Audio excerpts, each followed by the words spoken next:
Thank you, Mr. Chairman.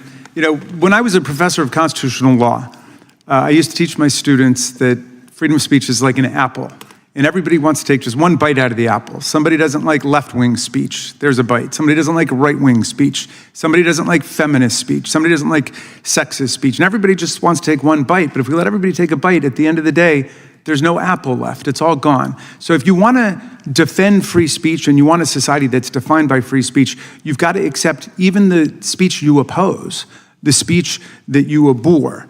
Now, Professor Kaye, we want to try to bring some objectivity to the conversation. I looked up the Reporters Without Borders rankings of every country in the world, according to press freedom. Norway was number 1.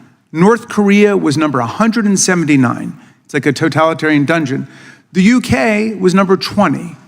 The US was number 57 under Trump, down from 45, where it was before. Russia, which some people here lionize, was at 171, right? So if we were going to undertake a serious study of the state of press freedom all over the world, for example, where should our focus be? I appreciate that question. I have a very long list that I could highlight. But just tell us methodologically, quickly, how we should go about doing it if we wanted to undertake this in a serious way. Absolutely. I mean, I would really use the lens of what do we need as a democracy in order to be well-informed, in order to make choices about our democracy, to make choices about our health. What do we need? We need an open press. We need open government. We need access. We absolutely don't want to see websites scrubbed, as this administration has done. So I would look at it through that lens, through the lens of what we need in order to have a democracy. Gotcha. Mr. Farage, first of all, to be called charming by you, a man of your evident erudition and dazzling brilliance, is undoubtedly a Lifetime Achievement Award for me, so I will hold it closely. But I wanted to ask you about your commitment to the freedom of speech universally. I think it's a principle that you advocate for everyone, not just for people who are in your party or people you agree with. You said that there should not have been a protest against the Gaza war in the UK. And then when it went ahead, the police refused to shut it down. You called them gutless for not shutting it down. Do you regret having opposed that, given that there was no violence there and there were 700,000 people who wanted to express themselves that day? I have not opposed people standing up and protesting in favor of people living in Gaza at all. There was one particular day, and it was the Sunday nearest November the 11th, which was when we had big memorial services in London, and I think a march being allowed to go ahead on that day would have been a mistake. Any other day, fine. Oh, I see. Who gets to decide that?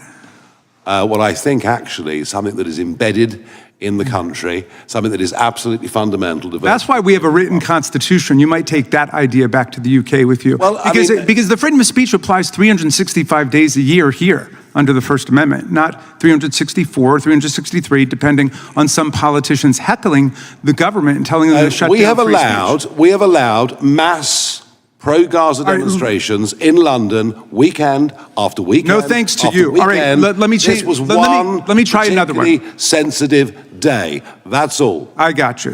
It was a sensitive day. And I thought that's what the freedom of speech was about. You have a right to engage in speech that other people consider offensive or insensitive. But in any event, you've made yourself clear, Mr. Farage. 64 days a year if they want. You've made yourself clear to your constituents in Claxton today. Let me ask you this. You've banned journalists from your political events that you disagree with, haven't you? No, in fact, I'm the only political Really? leader At your in Britain. convention, you didn't ban journalists and revoke their credentials? You know, I take, the average press conference, I take 25 questions. No, that wasn't my question. Mr. Farage, we're politicians, so we see what you're doing. I'm asking you a direct question. Well, thank you. I'm asking you a direct question, and I hope you can answer it. Why do you ban journalists who oppose your views from coming to your events? Why did you tell your party, why did you tell the local government not to do interviews with your local newspaper? I am the most open person to any journalist. Undoubtedly, you're the handsomest man in the world. But I'm asking you a different question, okay? That's not my question. My question for you is, and it's legit, why do you ban journalists that you disagree with from your political events, like from your convention? I don't. Okay, and you say you've never done that?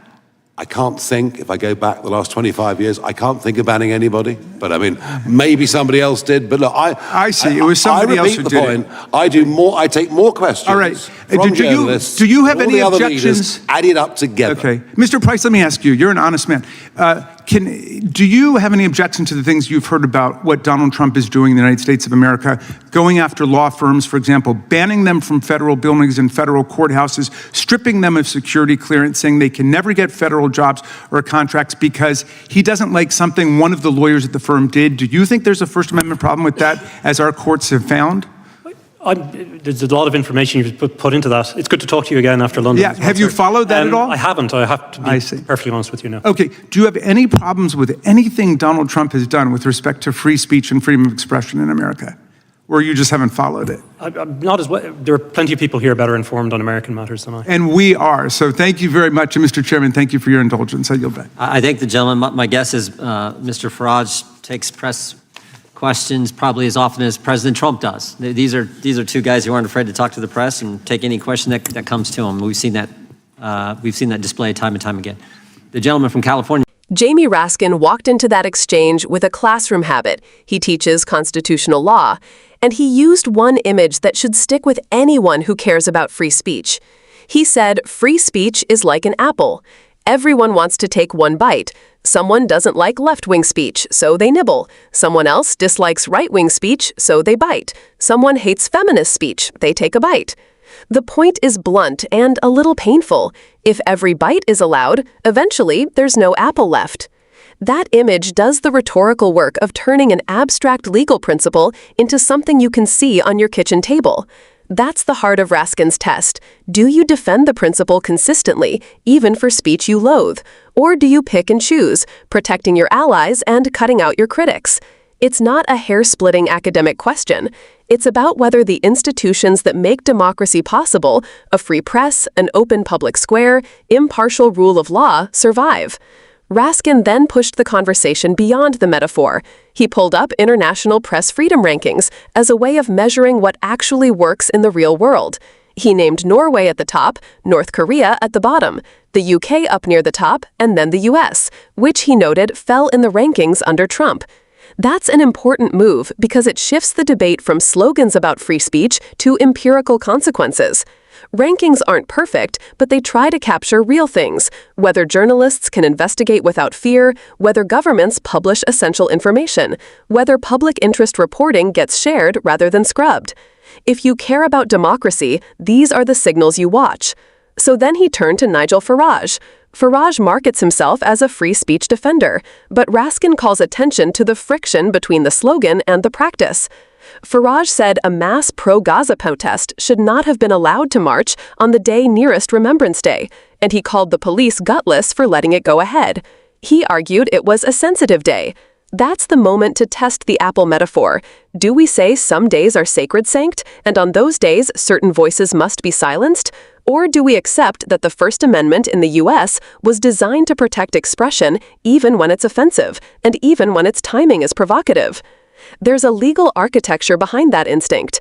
In American constitutional law, viewpoint discrimination, banning speech because you don't like the idea expressed, is usually flatly unconstitutional.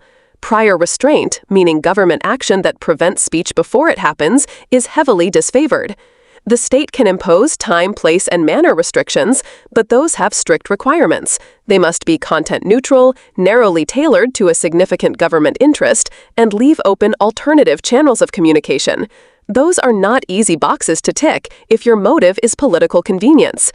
But the conversation isn't purely technical. Raskin also made the political point. Some politicians use free speech rhetoric selectively. They trumpet it when it protects their megaphone and quietly help shut down or marginalize voices that hurt them.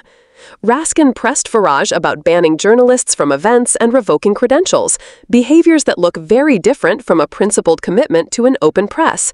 Saying I'm open to questions while simultaneously creating barriers for hostile outlets is the political equivalent of taking a bite out of the apple and then saying you still want it to be whole. The stakes of that inconsistency are real. When governments or powerful actors start conditioning access, limiting credentials, blocking law firms from federal courthouses, stripping people of clearances or contracts because of politics, you don't just annoy reporters, you create chilling effects. Chilling effects mean fewer whistleblowers, fewer investigative stories, fewer people willing to speak out.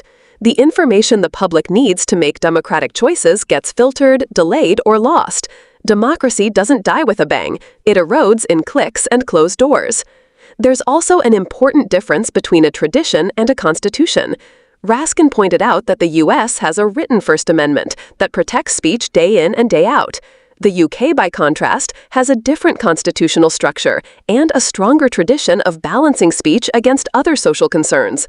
That doesn't make one society morally superior and the other inferior, however you might evaluate national differences, but it does explain why a politician like Farage can claim a different cultural standard at home and still be criticized for inconsistent application of free speech principles elsewhere. So what should viewers take away beyond the theatrical back and forth? First, language like free speech is not a shield you can use selectively. If you truly believe in it, you defend it for people you hate as much as people you love. Second, watch for the institutional signs, credentialing fights, gagging subpoenas, legal threats to newsrooms, because those are the practical ways speech gets constrained. Third, context matters. Governments can impose legitimate time, place, and manner rules for safety and order, but those rules must be content neutral and applied consistently. If they aren't, what looks like order is often just power protecting itself. Finally, there's a civic homework assignment here. Defending speech isn't only the job of judges or lawmakers. It's also what we do when we support local journalism, when we insist on transparency from public officials, when we defend the right of protesters to be heard even when we disagree. It's what we do when we refuse to accept free speech as a brand and insist on it as a practice, a messy, sometimes offensive practice that keeps democratic conversation alive. What do you think? Do you see Farage and others as genuine defenders of free speech, or as people who only wear that banner when it helps them? Where do you draw the line between legitimate public order concerns and censorship? Drop your thoughts below, and if you want more breakdowns like this, hit subscribe. We'll keep calling out the contradictions and explaining why the rules of free speech matter for everyone.